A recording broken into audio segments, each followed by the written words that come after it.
Une ligne droite sur le plan forme ce qu'on appelle un angle plat. Et l'angle plat est égal à 180 degrés. C'est un nombre arbitraire pour quantifier cet angle. On choisit logiquement une valeur maniable, divisible par 2, divisible par 3, divisible par 5. Et la moitié d'un angle plat, c'est un angle droit. Un angle plat équivaut donc à 2 angles droits. Et l'angle droit est égal à 90 degrés, la moitié de 180. Maintenant, pourquoi la somme des angles d'un triangle est-elle égale à 2 angles droits? Ou un angle plat, c'est-à-dire 180 degrés? Ça se constate facilement en regardant un rectangle. Un rectangle est un quadrilatère doté de 4 angles droits. Si l'on subdivise sa surface en 2 parties égales, en coupant 2 de ces angles en 2 par une diagonale, on obtient 6 angles au lieu de 4. Mais ces 6 angles équivalent toujours à 4 angles droits. La diagonale coupe en 2 les 2 angles droits de la même manière, avec par exemple un angle rouge et un angle bleu. Dans ces conditions, l'addition d'un angle rouge et d'un angle bleu vaut un angle droit, donc 90 degrés. Si l'on dissocie maintenant les 2 triangles rectangles, on voit que chacun aura un angle rouge et un angle bleu. L'angle rouge est par exemple au bout du plus petit côté, et l'angle bleu au bout du plus grand. Donc la somme des angles d'un triangle rectangle vaut bien 2 angles droits, parce que c'est la moitié d'un rectangle, qui en a 4. Et que 4 divisé par 2 égale 2. Il y a 4 angles droits dans un rectangle, donc 2 dans un triangle rectangle. Si le triangle n'est pas rectangle, il est alors la jonction de 2 triangles rectangles, car on pourra toujours projeter une perpendiculaire à partir du point médian sur sa base, qui la coupe en 2 à angle droit. Qu'est-ce qui permet de prédire qu'une telle perpendiculaire existe? C'est qu'un triangle quelconque, c'est 3 nombres différents, c'est-à-dire sur le plan 3 abscisses différentes. Le plus petit nombre à gauche, le plus grand à droite. Le troisième, qui n'est ni le plus petit ni le plus grand, se situera entre les deux.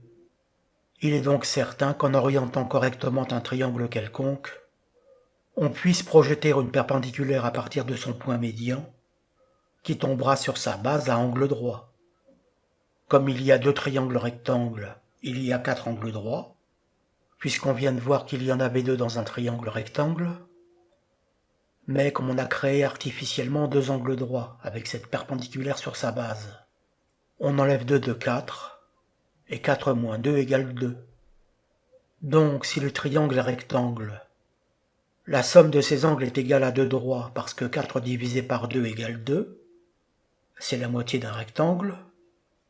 Si le triangle n'est pas rectangle, il est alors la jonction de 2 triangles rectangles, et la somme de ces angles est égale à 2 droits parce que 4 moins 2 égale 2.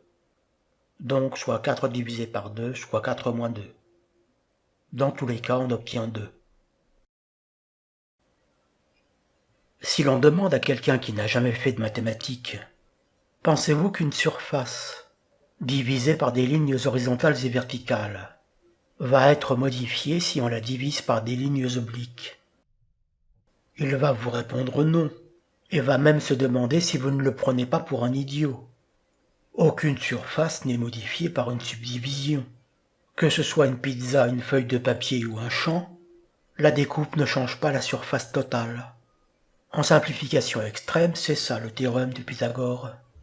Ce qu'on peut mettre en évidence en coloriant les zones, la partie orangée à gauche est sous la forme de 2 rectangles, et à droite sous la forme de 4 triangles rectangles.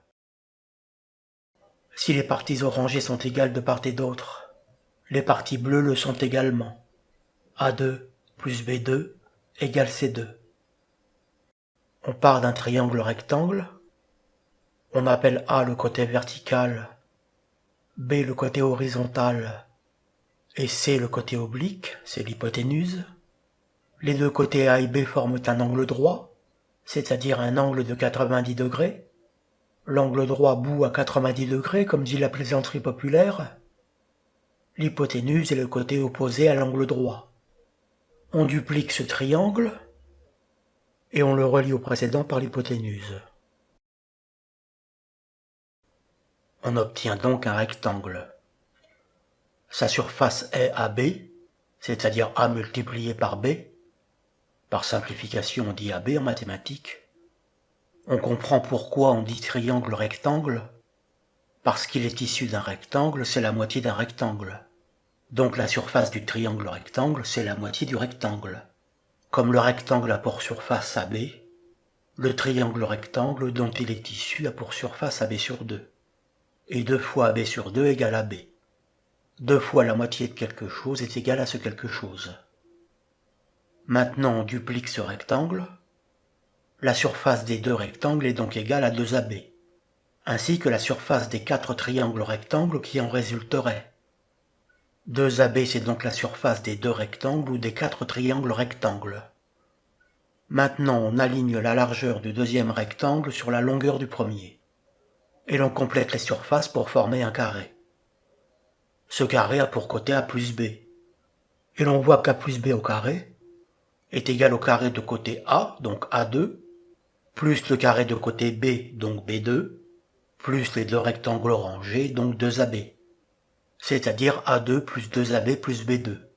Les carrés A2 et B2 sont en bleu vert pâle, et les rectangles en orangé. Chacun des deux rectangles correspond à 2 triangles rectangles. Ces 4 triangles rectangles peuvent être disposés à l'intérieur même du grand carré initial, de manière à former un carré avec les 4 hypoténuses. Les 4 hypoténuses sont égales, puisque les 4 triangles rectangles issus de rectangles égaux sont égaux, c'est-à-dire superposables sur le plan. Il reste à montrer, pour être exact, pour que le quadrilatère inscrit en bleuté soit un carré, que ces angles sont des angles droits. Ce qui apparaît si l'on colore par exemple en rouge l'angle au bout du grand côté de chaque triangle rectangle, et en bleu l'angle au bout du petit côté. La jonction d'un angle rouge et d'un angle bleu forme bien un angle droit, par reconstitution des rectangles primitifs. Donc, puisqu'un angle rouge et un angle bleu font 90 degrés, les angles formés par les hypoténuses font aussi 90 degrés. Vous voyez qu'un angle bleu, un angle d'hypoténuse et un angle rouge sont consécutifs, et forment à eux trois un angle plat, donc un angle de 180 degrés. Puisque la somme d'un angle rouge et d'un angle bleu fait 90 degrés, et que la somme de 3 angles consécutifs bleu intérieur rouge fait 180 degrés, l'angle intérieur formé par 2 hypoténuses fait bien 90 degrés, c'est-à-dire 180 moins 90. Donc les angles d'hypoténuse sont des angles droits. Le quadrilatère inscrit est donc un carré. Ses 4 côtés sont égaux et ses angles sont droits. La surface de ce carré est le carré de l'hypoténuse, soit C2. D'une part, on a A2 plus 2AB plus B2, où 2AB représente la surface des deux rectangles orangés. Chaque rectangle a pour surface AB, deux rectangles 2AB. D'autre part, on a 2AB plus C2. Chaque triangle rectangle a pour surface la moitié du rectangle, donc 4 triangles rectangles équivalent à 2 rectangles, soit toujours une surface de 2AB. Ces deux expressions sont égales, puisqu'elles représentent la surface du carré bicolore présenté différemment, en simplifiant par 2AB qui se trouve dans les deux formules, on obtient le théorème de Pythagore, A2 plus B2 égale C2.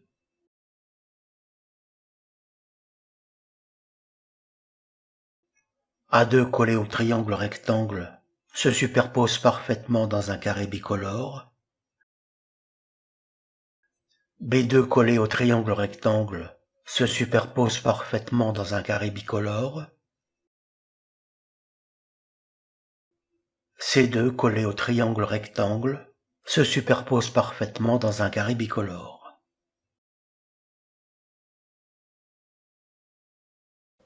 Voilà pourquoi, comme dit un aimable quatrain, le carré de l'hypoténuse est égal, si je ne m'abuse, à la somme des carrés des deux autres côtés.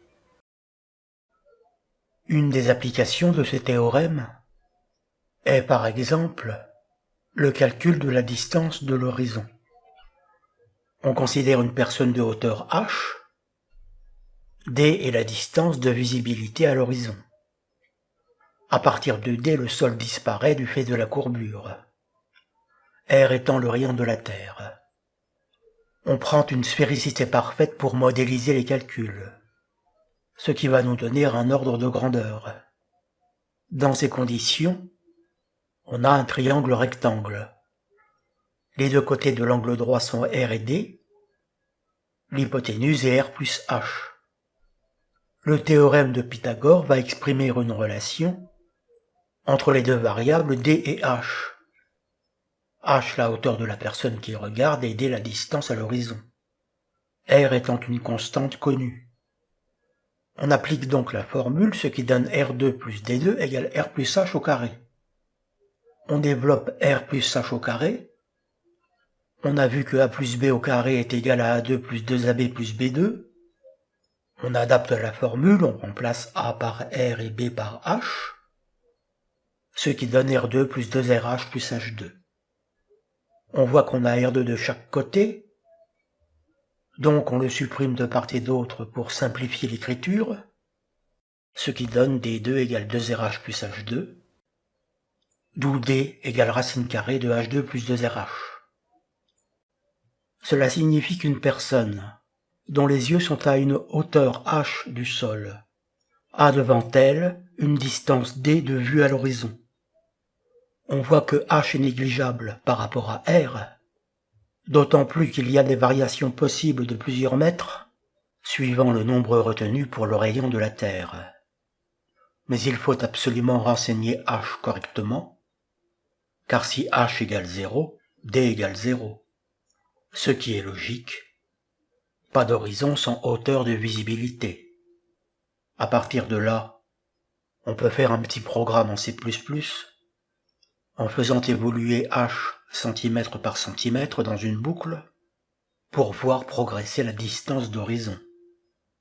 On voit que pour une personne de taille moyenne, l'horizon se situe à une distance de 4,5 km à 5 km. Il faut inclure la librairie des mathématiques pour que ça marche, car on a besoin de l'extraction d'une racine carrée. Pour le rayon de la Terre, on prend 6371 km. On multiplie par 1000 pour travailler en mètres. On déclare cm, le centimètre, le centième du mètre. On part d'une hauteur h de 99 cm. C'est un nombre arbitraire d'initialisation. Le calcul va être fait 100 fois dans une boucle en for. Dans le corps de la boucle, on ajoute 1 cm à h. Donc la première fois h sera égal à 1 mètre. On calcule ici d selon la formule. Racine carrée de h2 plus 2rh. Le reste n'est que formatage et affichage. La colonne de gauche indique la hauteur de la personne qui regarde, la hauteur des yeux plus exactement, et en regard la distance correspondante d'horizon. Le schéma précédent peut s'interpréter autrement. On vient de voir le point de vue de l'observateur. On peut également l'envisager du point de vue de l'observé. Si l'on considère un spectateur sur la gauche, qui regarde vers la droite, dans le sens de la flèche, h va représenter la hauteur invisible, cachée par la courbure terrestre, en fonction de la distance d au-delà de l'horizon. Pour être exact, il faudra rajouter à d la distance de visibilité d'horizon, par exemple 4700 mètres, ou un autre nombre moyen acceptable, situé dans la fourchette précédemment affichée. Cela signifie qu'un objet vertical, un gratte-ciel ou une cathédrale, de hauteur h, sera totalement invisible à la distance d plus 4700 où se trouve l'observateur. Si toutefois l'objet vertical a une hauteur h plus n, seule la partie haute de hauteur n sera visible de l'observateur, On programme la fonction en C++, en affichant cette fois-ci que les arrondis en kilomètres pour la distance d, et les arrondis en mètres correspondant de la hauteur h, dissimulée par la courbure. On utilise ici un très faible incrément d'évolution de la hauteur h dans la boucle, de manière à être algorithmiquement certain d'avoir en regard, à des moments précis durant les calculs itératifs, une distance d divisible par 1000, ce qui correspond à un nombre exact de kilomètres pour la distance d. h est alors arrondi en mètres pour chaque distance d calculée divisible par 1000. On exploite ici la rapidité des microprocesseurs en créant une boucle qui capture et mémorise les seules valeurs kilométrées. Sinon, il aurait fallu donner au processus une équation algébrique parfaite, mais ça va tellement vite dans le cadre d'une recherche élémentaire que la question ne se pose pas. Dans ce test d'évaluation, on part de h égale 0, on a choisi un incrément très faible, 1/1000 de mètre, soit 1/10 de millimètre. h évolue linéairement dans le corps de la boucle. On calcule d en ajoutant l'horizon qui a été initialisé à 4750 mètres. D, qui est très précis puisque c'est un nombre réel, est converti en un nombre entier dans la variable t. C'est le nom arbitraire d'une variable intermédiaire. On ne prend que les nombres divisibles par 1000. On capture au passage le premier résultat trouvé. On évite les doublons inutiles, par comparaison avec t mémorisé. La boucle en while continue tant que h est inférieur à 700 mètres. Choix arbitraire pour déjà analyser ce premier essai. On voit qu'à une distance de 90 km par exemple, la partie localement verticale invisible a une hauteur de 570 mètres. C'est ce qui explique qu'une stricte spéricité de la Terre est critiquée par certains chercheurs de vérité. Ils donnent l'exemple de Chicago, troisième ville des États-Unis, qui est visible de l'autre côté du lac Michigan. Les plus hautes tours font 442 mètres, ce qui fait qu'à 90 km, elles ne devraient pas être visibles, puisque la dénivellation correspondante est de 570 mètres. On vient de le voir.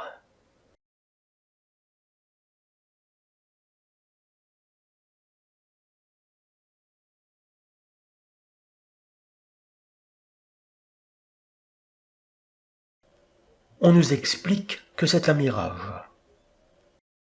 What you're seeing here is a mirage.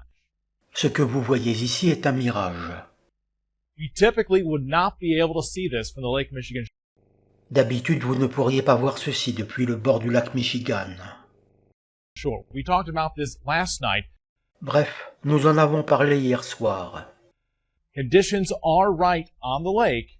We're actually seeing a mirage of the Chicago skyline. Les conditions sont réunies pour qu'on ait un mirage des gratte-ciel de Chicago.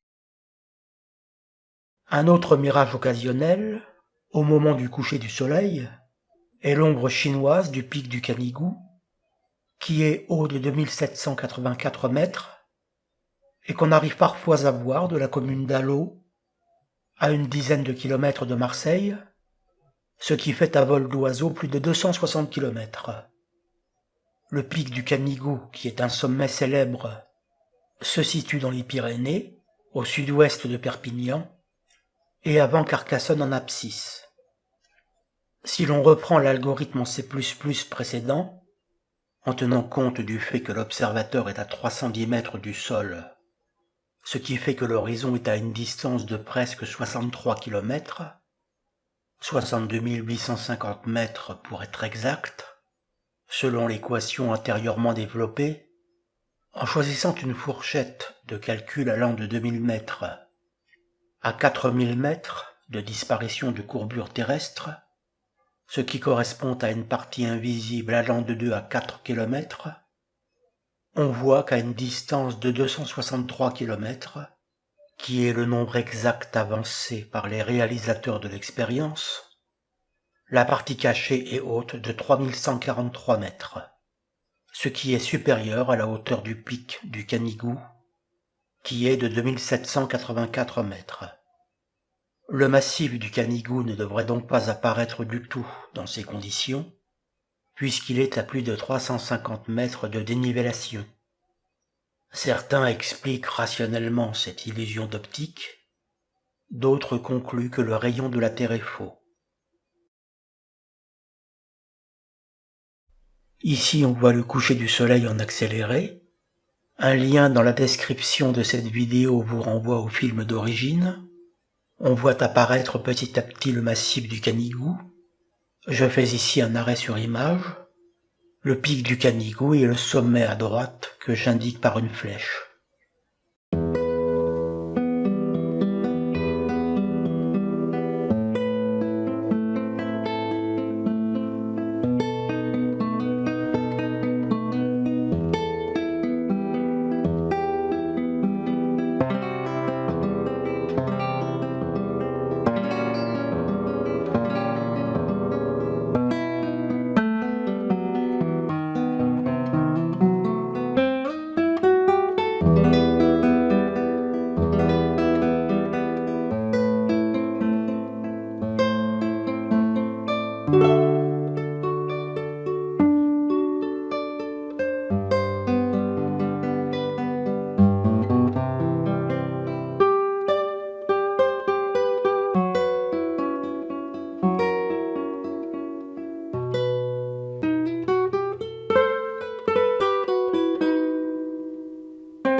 On a essuyé un autre mirage en mars 2017, la Corse photographiée depuis Nice. L'atmosphère balayée par la tempête Zeus, le 7 mars 2017, a donné lieu à une étonnante et superbe photo de la Corse, prise depuis Nice, à près de 200 km de distance. En vérité, il s'agit plutôt d'une photo d'un mirage, de l'île de Beauté, et l'on explique que les trajets lumineux ne sont pas forcément rectilignes, en fonction de la stratification thermique de l'atmosphère. L'œil ne suit pas toujours une ligne droite pour transmettre une image, mais suit parfois le trajet de la lumière. Et donc ici, la lumière, dans une atmosphère très dégagée, a suivi la rotondité de la Terre, et a donné l'illusion d'observer en direct l'île de Corse. Le vent et la pluie ont lavé l'atmosphère et ont contribué à rendre cette observation possible. L'appareil photo, qui fonctionne comme l'œil humain en captant la lumière, a fait le reste et donné cette superbe observation du mirage de la Corse. Ce sont les explications fournies par les météorologues, et que le journaliste a reproduit dans cet article de la toile électronique géante. Je termine cette vidéo en énonçant brièvement les arguments avancés par les tenants de la théorie de la Terre plate. Par Terre plate, il ne faut pas entendre une exacte platitude, telle une pizza ou un CD audio de la planète, comme disent certains pour exprimer que le mot lui-même va dans ce sens. Mais une Terre moins sphérique que prévu, plus aplatie. Ce terme de Terre plate est une dénomination pédagogique à titre de contestation, un peu comme le grand remplacement, qui indique une tendance visible, numérique incontestable, et non pas la disparition pure et simple des autochtones du continent. Ce sont là des mots imagés didactiques destinés à frapper l'esprit. La théorie de la Terre plate englobe en réalité toutes les anomalies recensées autour de ce qu'affirme la thèse officielle sur la Terre. Ce qui a enflammé la blogosphère à ce sujet semble avoir été à l'origine une photographie de la NASA datant de juillet 2015, prise, annonce-t-on officiellement, par un télescope à une distance d'1 600 000 km. On s'étonne qu'il ait fallu attendre 43 ans avant d'avoir une autre représentation globale de la Terre. La dernière photographie datait de 1972. On s'interroge également sur la pertinence d'un tel éloignement pour photographier la Terre. Cela dit, force est de constater que ce n'est pas une photographie réelle, mais un montage sous un logiciel spécialisé. C'est une reconstitution de synthèse et non pas une vue d'ensemble. Depuis le film australo-américain Matrix, qui date de 1999, certains spectateurs toujours sur leur garde vérifient tout, à l'affût du moindre renseignement ou indice. Vous proposez à votre logeuse de descendre ces poubelles. Mais vous avez une autre vie électronique. Ces chercheurs de vérité font un arrêt sur image, puis reviennent quelque peu en arrière, pour se demander quel est ce document, qu'on ne voit au cinéma qu'une fraction de seconde, mais que la technologie moderne permet de disséquer au peigne fin par différents procédés de traitement d'image. C'est ainsi qu'ils se sont aperçus que le passeport du jeune informaticien interrogé, au début du film, expire le 11 septembre 2001, telle la terrible prémonition d'un événement planifié de longue date. La photographie proposée par la NASA a subi la même analyse pointilleuse. On constate alors sur l'image retournée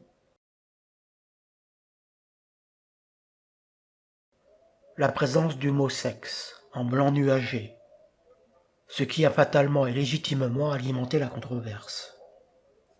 La NASA semble se moquer ouvertement du monde avec cette clownerie qui a été publiée dans les journaux du monde entier. On s'étonne également de ne voir ni satellites, ni débris spatiaux, ni étoiles. La Terre, bien circulaire, est toujours présentée sur fond noir. Et dans les films officiellement mis en ligne sur la toile, les nuages ne répondent pas à une dynamique ou mécanique des fluides par un mouvement incessant, mais restent comme collés à la Terre en rotation, ce qui déconcerte certains analystes.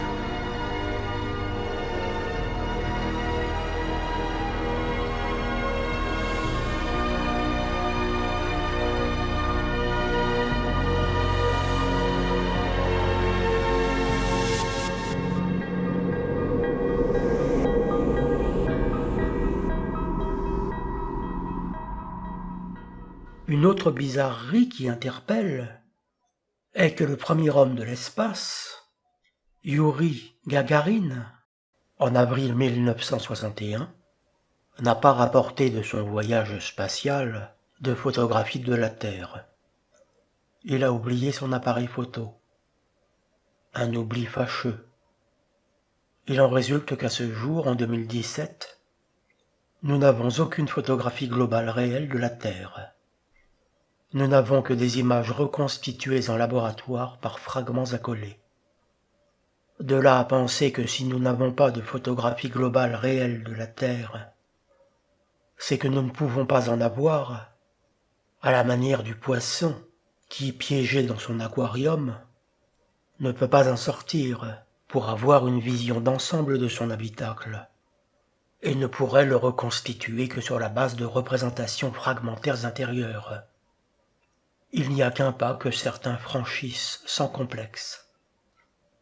D'ailleurs, lors de lancement de navettes spatiales, il apparaît que la fusée s'incline assez rapidement et continuellement, jusqu'à donner l'impression de rester proche de la Terre, de ne pas aller dans l'espace. Start, 2, 1, boost to ignition, and liftoff of the Space Shuttle Discovery, returning to the space station, paving the way for future missions beyond.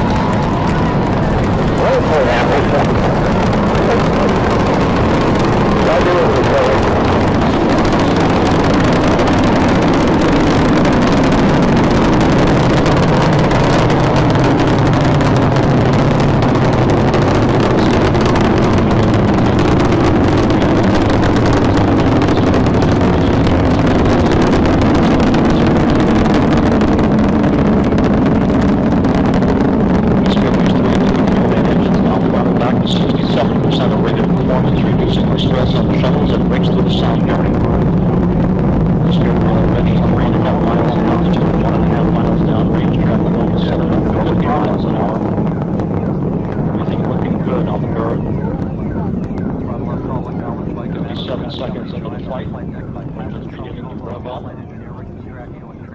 de perpendiculaire à son démarrage, elle devient horizontale, parallèle au sol petit à petit, puis semble revenir au bercail par un demi-tour quasi complet. On note également que lors de tournages dans l'espace, nous n'avons jamais eu un tour complet de caméra à 360 degrés. Ce n'est peut-être là qu'un hasard malchanceux. Les spécialistes disent que le 4e mur n'est pas visible, alors qu'au cinéma, à contrario, nous avons parfois un tel tour au grand complet, pour présenter les conditions dans lesquelles une photographie a été prise.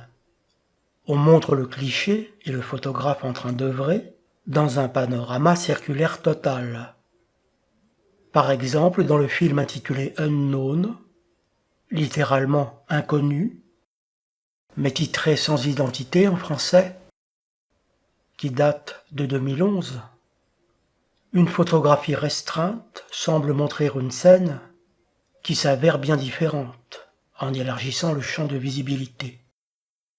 On présente à celui qui recherche son identité une photo où il voit sa femme avec un autre homme. On cherche à lui prouver que sa femme n'est pas sa femme, et peu importe. L'important est de se souvenir de la scène, personnage et décor. Et maintenant, on nous montre les conditions dans lesquelles cette photographie a été réalisée, ce qui revient à avoir une vision totale à 360 degrés. Le public apprécierait évidemment une mise en scène de ce genre dans les tournages spatiaux. C'est pourquoi certains incrédules ou autres sceptiques doutent de la réalité de la conquête spatiale. Sauf bien entendu si par conquête spatiale, on entend des fictions hollywoodiennes créées par Walt Disney et ses équipes. Il convient également de signaler le logo de l'ONU, Organisation des Nations Unies. C'est une organisation internationale qui regroupe à quelques exceptions près tous les États de la Terre, selon la définition de Wikipédia. Logo de l'ONU donc, qui correspond au schéma de la Terre plate. On a du mal à comprendre l'interdiction qui pèse sur les citoyens ordinaires de franchir le 60e parallèle. C'est ce qu'on appelle le traité de l'Antarctique, qui date de 1959. 53 pays l'ont signé, et ça n'a jamais été remis en cause depuis. À propos des satellites, qu'on ne voit nulle part sur les photographies officielles, pourtant, une simulation donnerait quelque chose comme ceci, avec des vaisseaux en pagaille qui pirouettent et vibrillonnent infatigablement tout autour de la Terre. Certains conférenciers, apparemment sans se rendre bien compte de la portée de leurs confidences, qu'ils égrènent au public attentif, nous révèlent, non sans une subtile délectation de scoop, que les satellites sont pratiquement inutilisés. Alors on se dit, ok, sur Terre ça marche bien, on a des bonnes technologies. Maintenant, on veut communiquer avec un pays, typiquement les États-Unis, au-delà des océans. Quelles sont les technologies possibles? Celle qui vient à l'esprit, c'est généralement la radio ou les satellites. Et beaucoup de gens pensent que les télécommunications utilisent des satellites. Au risque de vous décevoir, les communications satellites, c'est quelques pourcents des communications. 95-97% des communications, des télécommunications, ça passe par des câbles. Les données viennent entre 95 et 97% de terre, par des câbles sous-marins. Il est à croire que demain ce sera 98%, après-demain 99%, et peu après 100%. Mais nous serons malgré tout encore invités à penser que des centaines d'astronefs tournicotent en permanence tout autour de la Terre. Et pour quelle raison tout ce beau monde tournoierait et virevolterait inlassablement tout autour de la Terre? La réponse est simple.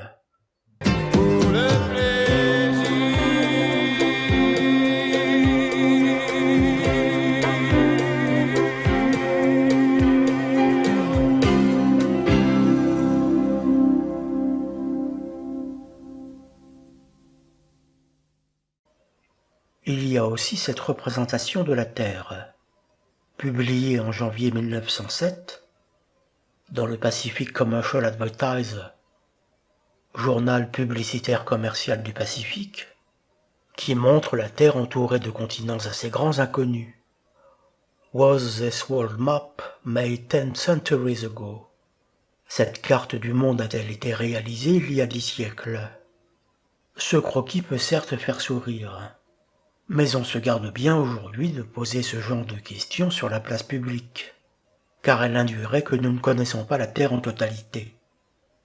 Il ne faut donc pas mettre la puce à l'oreille au commun des mortels, en leur laissant supposer qu'il y aurait des contrées encore inexplorées à ce jour. C'est pourtant ce qu'a révélé l'amiral Byrd en 1950, lors d'une entrevue télévisuelle. Amiral Byrd, vous avez été aussi bien au pôle Sud qu'au pôle Nord. Reste-t-il des continents inexplorés sur Terre, susceptibles d'intéresser de jeunes Américains? On voit que c'est le journaliste lui-même qui pose la question. Oui, il y en a. Pas au Nord, qui est très peuplé depuis qu'on sait qu'on peut l'utiliser, non seulement pour y vivre, mais aussi d'un point de vue militaire. Mais assez étrangement, il reste aujourd'hui dans le monde une zone aussi grande que les États-Unis, qui n'a jamais été vue par un être humain. Elle se situe au-delà du pôle. Comme il a dit précédemment que ce n'était pas au nord, c'est forcément au sud. Et d'ailleurs il le précise immédiatement, de l'autre côté du pôle sud. On the other side of the South Pole. C'est une expression insolite.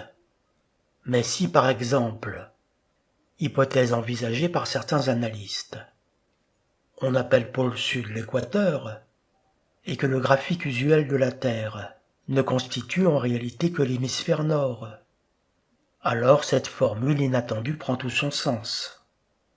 Car on pourrait aller dans ces conditions de l'autre côté du pôle sud, on the other side of the South Pole. Donc elle se situe au-delà du pôle, de l'autre côté du pôle sud, à partir du milieu de l'Amérique. Et je pense qu'il est tout à fait remarquable qu'il puisse y avoir une zone de cette taille encore inexplorée. Ici le journaliste l'interrompt pour dire « tremendous ». C'est énorme, aujourd'hui on dirait c'est du lourd. Et l'amiral conclut, il y a donc beaucoup d'aventures à vivre. Et il précise en bas, c'est-à-dire on the other side of the South Pole, au fin fond du monde. Admiral Byrd, you've been to both the North Pole and the South Pole. Is there any unexplored land left on this Earth that might appeal to adventurous young Americans? Yes, there is. And not up around the North Pole, because it's getting crowded up there now, because they find out it's really usable, not only to live in, but militarily. But strangely enough, there's left in the world today an area as big as the United States that's never been seen by a human being. And that's beyond the pole on the other side of the South Pole from Middle America. And I think it's quite astonishing that there should be an area as big as that unexplored. That's a tremendous So challenge. there's a lot of adventure left down at the bottom of the world. Quelques années après ces révélations fracassantes, il y eut le traité de l'Antarctique. Il serait légitime de faire un lien entre cette découverte annoncée publiquement et cet accord international d'interdiction de franchir le 60e parallèle. Donc vous voyez que les raisons invoquées sont multiples et variées.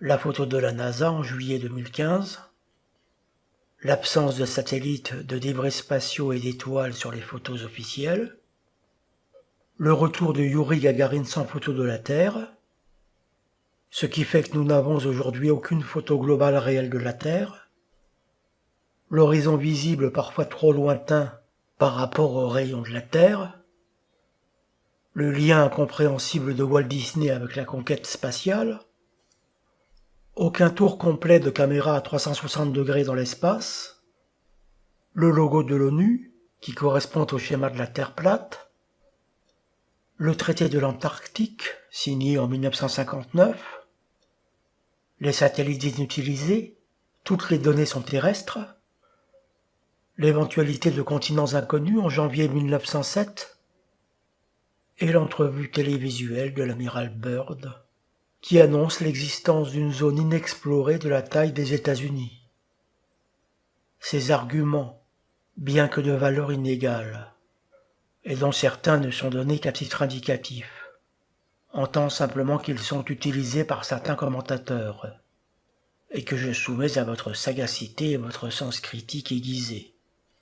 Et il y en a d'autres, comme les trajets d'avion dans l'hémisphère sud, qui sont pointés du doigt, ou encore la taille des continents, comme le Groenland, qui n'est pas à l'échelle. Tous ces arguments, donc, forment malgré tout un faisceau de convergence, de nature à troubler les esprits et à alimenter durablement la suspicion.